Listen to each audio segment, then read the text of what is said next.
Hey Hartley family, Pastor Ethan here with another Walk the Path video from Sunday's message. This week we talked about Matthew chapter 5, verse 17 through 37. It's a big chunk. We started off by talking about what it means to abolish and fulfill the law, and Christ came to interpret it correctly and then to live it out. And we're called to do the same.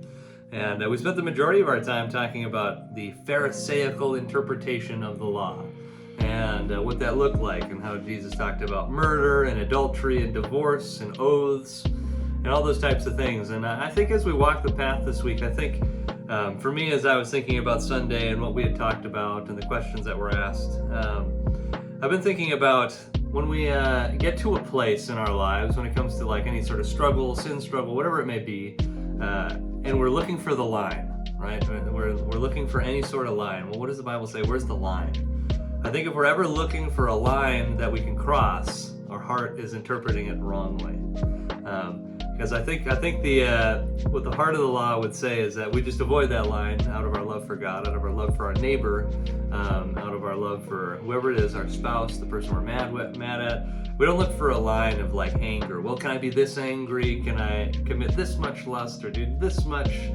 If we're ever doing that, I think our heart is in the wrong place. And so maybe there are some areas in your life as we're walking the path this week, and in my life that I'm just like looking, where's the line? Well, maybe it's just clicking on that one little thing, and it's not that big of a deal.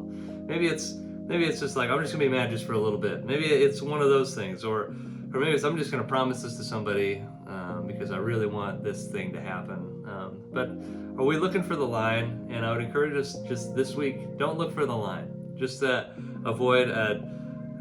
Brad Lewis used to say from Northview Church, when it comes to being married and sexuality and things like that, that couples would ask him, like, how far can we go? And he'd say, why would you walk to the edge of the cliff? Why wouldn't you stand 10 feet back and enjoy the view?